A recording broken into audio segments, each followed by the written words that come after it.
T13.cl y también de todas las plataformas digitales de Canal 13.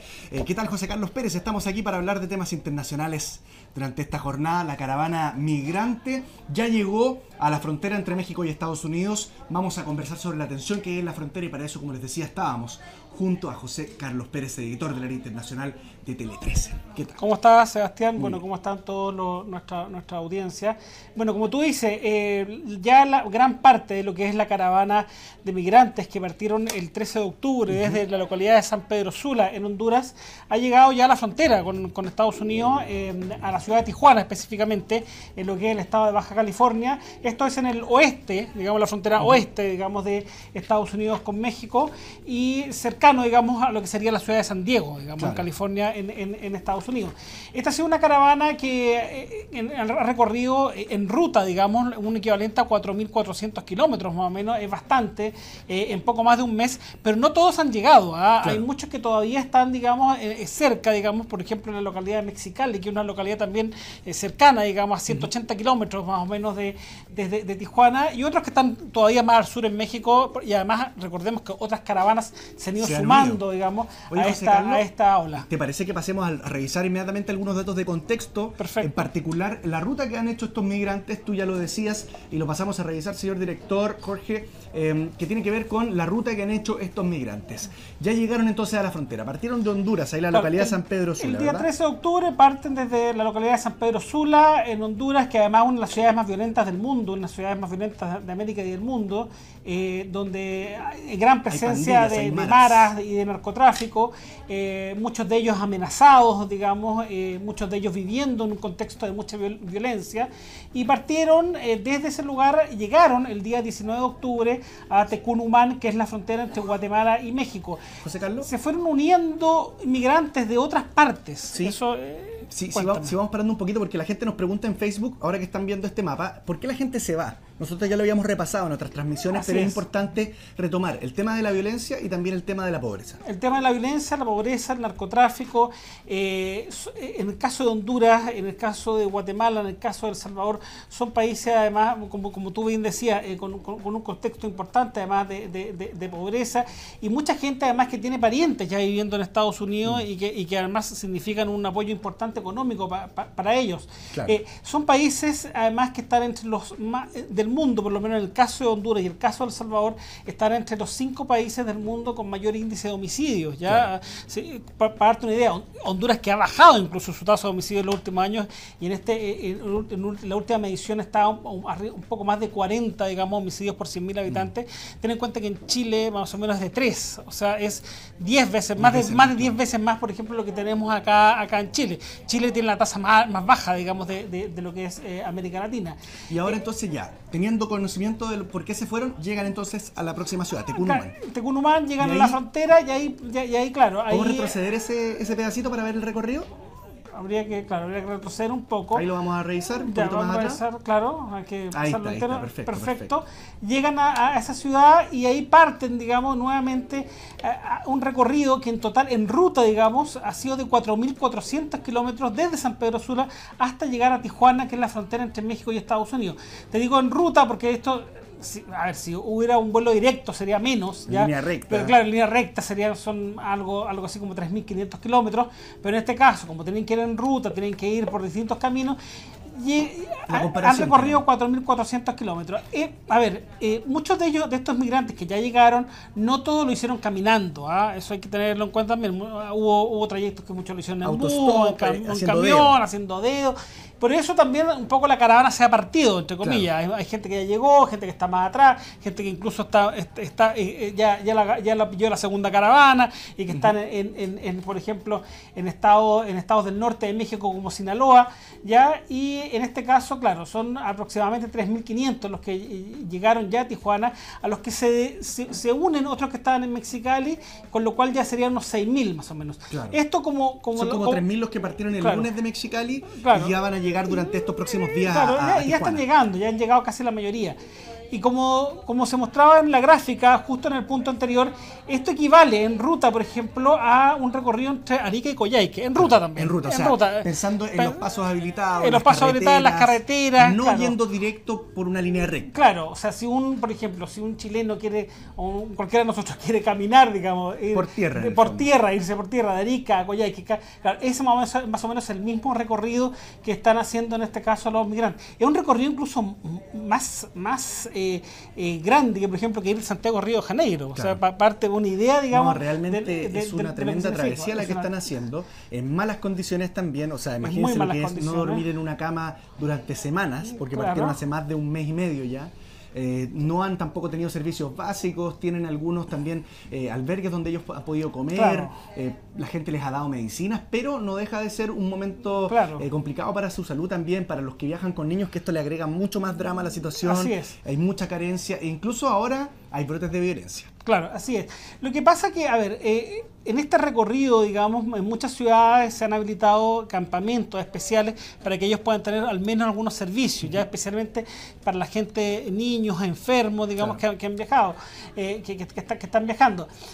¿Qué ha pasado ahora? Ellos ya llegaron, digamos, en un gran porcentaje a Tijuana y no han tenido una recepción como la esperada, digamos, porque ha habido, cosa que es bastante insólita en un lugar como Tijuana, que es un lugar que generalmente recibe a muchos migrantes y donde 1 de cada 2 habitantes de Tijuana es un migrante, es de alguna otra parte o de México o de algún otro país. Y esperan mucho también cruzar constantemente a Estados Unidos. Mucha gente que trabaja también en Estados Unidos. ¿Qué pasa? ¿Cuál es el temor un poco de esta gente de Tijuana? El temor son dos cosas. Uno, ellos reclaman porque dicen, a ver, nosotros estamos reclamando contra esta caravana migrante porque el argumento que ellos ocupan es que no entraron de buena forma a México. Claro, muchos sabemos que derribaron la valla fronteriza. Entonces, de partida, ellos no entraron de buena forma a México y derribaron esta barra fronteriza el 19 de octubre y finalmente llegan acá, digamos, en forma ilegal, entre comillas. Claro. Y lo segundo que argumentan también, le echan un poco la culpa a las autoridades mexicanas. Su rabia también es contra las autoridades mexicanas. Dicen, claro, las autoridades de Chiapas, por ejemplo, el estado de Chiapas, que es el estado fronterizo de México con Guatemala,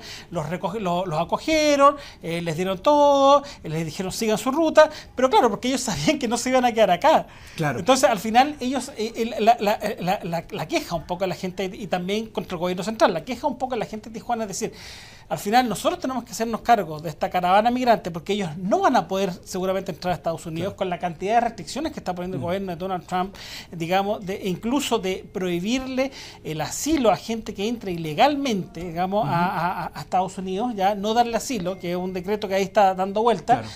Hasta el tema de reforzar la frontera con uniformados. Si nos vamos también a la cifra, con eso mismo, José Carlos, son 9.000 ya cerca de soldados que han llegado hasta allá.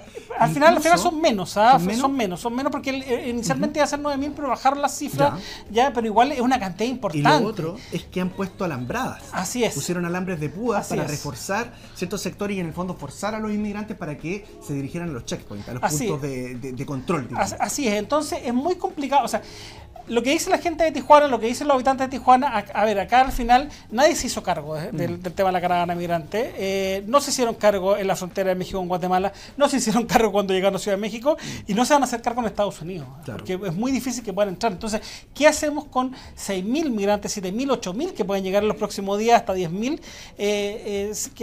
Y ya tenemos habilitados campamentos, pero son campamentos que están por un tiempo. Son precarios, a la intemperie. El frío del norte de México en esta época del año, además, que sabemos que ahora está llegando ya el invierno, en el hemisferio norte, es heladísimo en la mañana, están comiendo, bueno, y de hecho y mucha gente también, y ahí yo estaba leyendo también, hay muchos casos de inmigrantes que no han querido ir a estos campamentos porque los registran.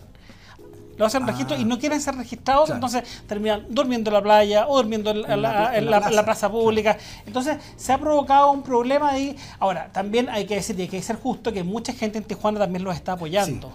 Oye, José Carlos, mira, quiero hacer una recapitulación rápida porque hemos tenido mucha participación hoy día en las redes sociales y la gente nos pregunta por qué se están yendo nuevamente los que se están uniendo a la transmisión. Haciendo un resumen, violencia, hay mucha violencia armada, mucha pandilla, las llamadas maras allá en Centroamérica, condiciones de vida muy bajas baja, y lo que tú decías, José Carlos, con las cifras de los homicidios.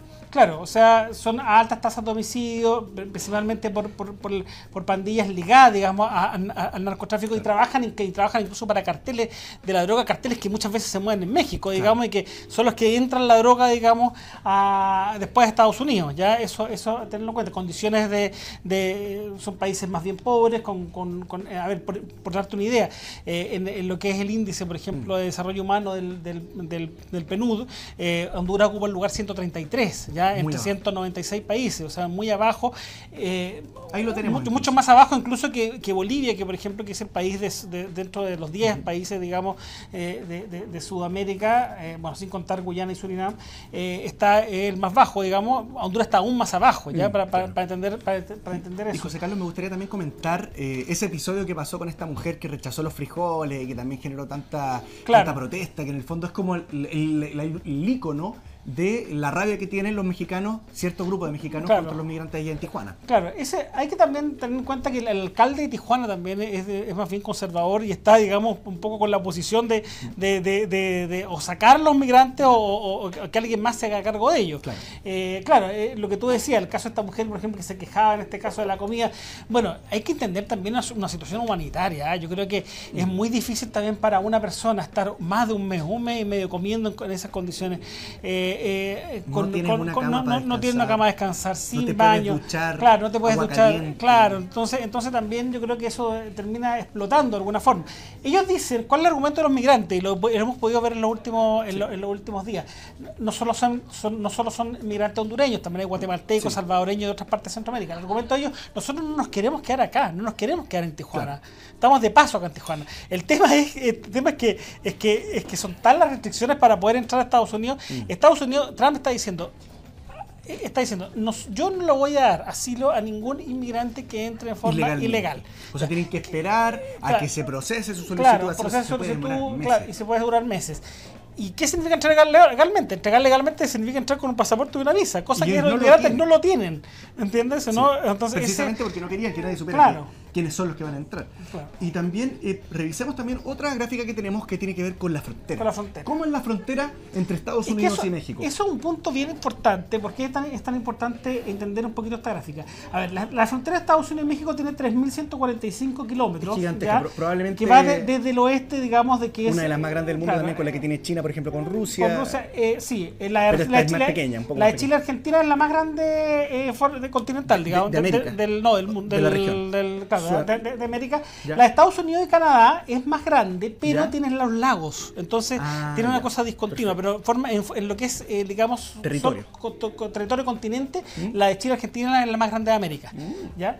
La de Estados Unidos y Canadá es aún más grande que la de, a ver si tienes un poquito ahí, la gráfica, a ver, hablábamos 3.145 kilómetros, esto es más o menos el equivalente como de Arica a Cancún, ya para tener una idea. Podemos avanzar también un poco porque más adelante también está esa comparación. Claro, está un poquito más atrás. ¿Está un poquito más atrás? Sí, es más o menos el equivalente, claro, es el equivalente, entonces, por ejemplo, a una frontera entre, por ejemplo, claro, si hubiera entre Arica y Ancud, esa es la distancia, por ejemplo, que hay de frontera entre lo que es el oeste, lo que vemos a la izquierda, que parte de ahí en el Océano Pacífico, en lo que es California, lo que es el estado de California, Estados Unidos, y lo que es el estado de Baja California, en México, y que llega, digamos, hasta el estado de Texas, digamos, al sur del estado de Texas, en la frontera.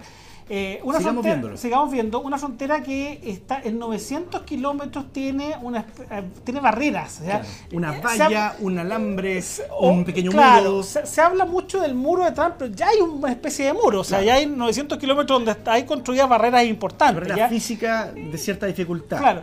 Trump quería llegar a unos 1.800 kilómetros. ¿Por qué? Porque hay más de 1.000 kilómetros que ya por naturaleza, digamos, es imposible. Es imposible. Claro, ya la naturaleza te forma la barrera, digamos. Claro. ¿Ya?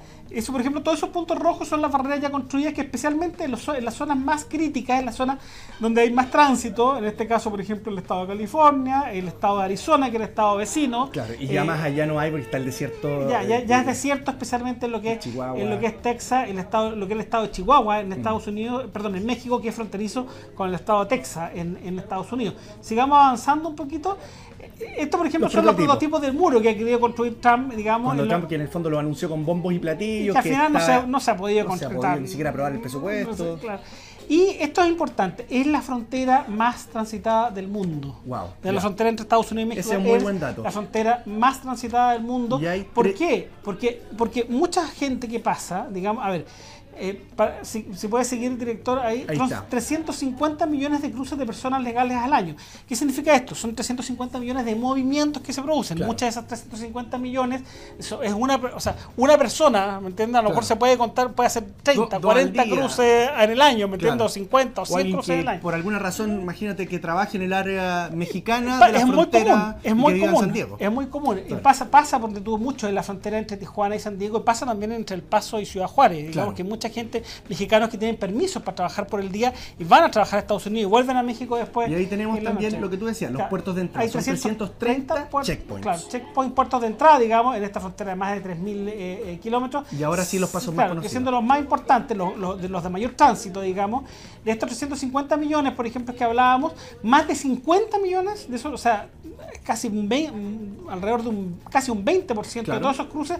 se produce en este lugar, que es la frontera donde están ahora los migrantes, que es la frontera de California entre la ciudad de Tijuana y la ciudad de San Diego, digamos, en lo que es el Paso de San Isidro, como se le conoce a ese paso. Y de hecho San Diego también, dentro de todo, está cerca también de Los Ángeles, o sea, no es tanta la distancia, para que se haga un poco más la idea de la gente que está viendo de alguna ciudad más cercana. Por ejemplo, de San Diego a Los Ángeles, para que se haga una idea, más o menos son 2 horas por carretera. Claro, por carretera. Sí, por carretera. Sí.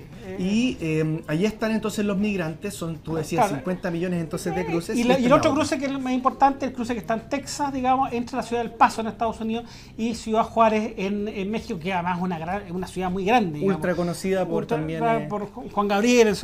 A mí me tocó estar, yo hice, en El Paso, estuve aproximadamente una semana en lo que fue un curso, digamos, sobre el trabajo de la patrulla de la frontera, y es impresionante la cantidad, por ejemplo, de mexicanos que trabajan en El Paso, digamos, y que van por el día, digamos, el día, o sea, ellos llegan a trabajar y que tienen un permiso especial, por ejemplo, para pasar, y que llegan a las 7, 8 de la mañana y se van después en la tarde. Y obviamente las restricciones son mucho más fuertes, digamos, cuando es en la entrada de Estados Unidos que la entrada de México. Exactamente. Eso también es un punto importante. Y José Carlos, ya tratando de sacar algunas, no sé si conclusiones, pero... había un mapa también que interesante. No sé si el mapa de la facultad que tiene la patrulla fronteriza, claro, de detener gente. Claro, que es muy importante que también para entender un poquito el movimiento de los migrantes, digamos, de México a Estados Unidos y dentro de Estados Unidos.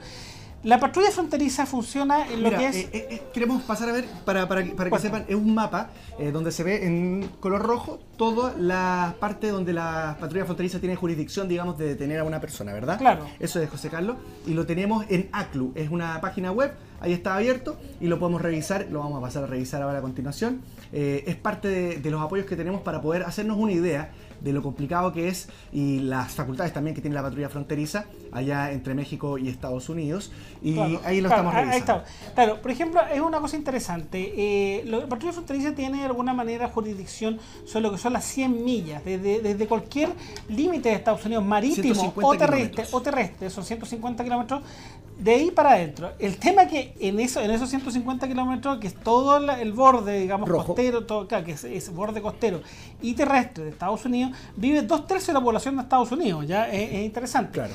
¿Qué pasa acá? Que pasando estos, digamos, en lo que son el límite de estas 100 millas, especialmente en lo que es la frontera sur, hay muchos checkpoints, ya, o sea, puntos, digamos, donde la patrulla fronteriza más controla. Entonces, ¿qué pasa con un inmigrante ilegal? Muchas veces los inmigrantes entran de forma ilegal a Estados Unidos, pero se quedan dentro de este borde rojo, ¿ya? ¿Por qué? Para evitar los checkpoints de la patrulla fronteriza, porque claro, si salen, por ejemplo, del Paso, o si salen de San Diego, ¿ya?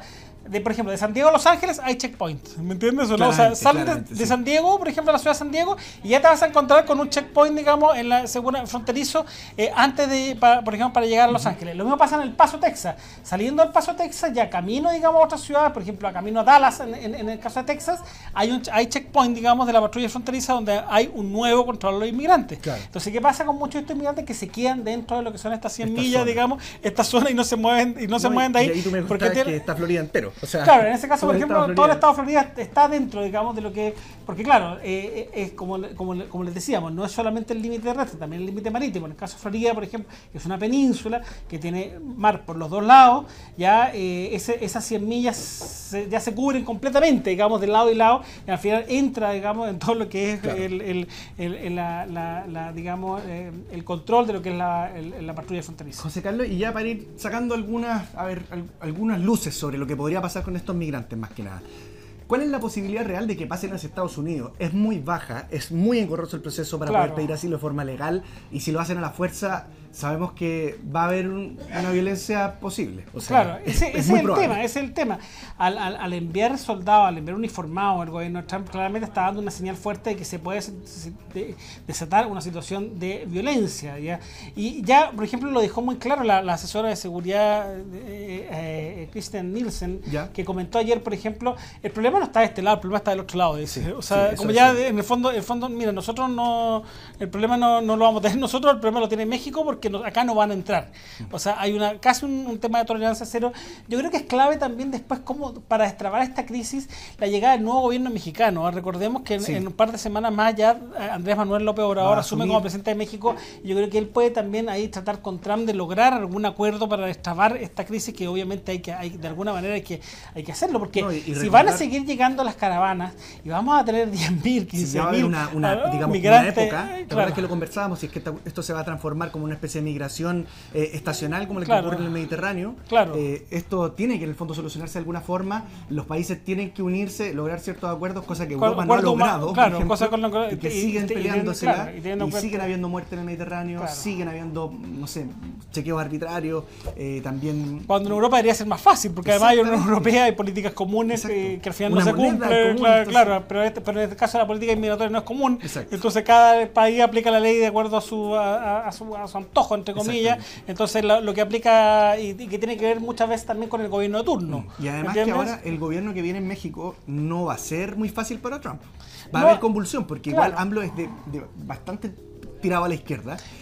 Donald Trump sabemos que es un gobierno bastante derechista, y van a tener que entonces empezar a conversar, porque México en realidad siempre, como es el principal socio comercial, Estados Unidos, el principal socio comercial de México, ellos siempre tienen un poco las de perder, porque tienen que mantenerse en buena relación con ellos, pero van a tener que entonces empezar también a conversar si es que Estados Unidos quiere mantener esa relación que tiene con su país del sur. Yo creo que ya están conversando, yo creo que ya están conversando, yo creo que va a ser clave el hecho también de poder llegar, yo creo que va a ser uno de los primeros temas sobre la mesa, sin duda, cuando llegue Andrés López Obrador ahora a principios de diciembre al gobierno mexicano, ya de destrabar de alguna manera esta situación. ¿Dónde dejamos a estos migrantes? ¿Dejamos pasar algunos? A lo mejor se van a dejar ustedes nos facilitan un presupuesto, nos dejamos pasar algunos, no dejamos pasar a todos, o los dejamos todos acá en México y los reconvertimos, digamos.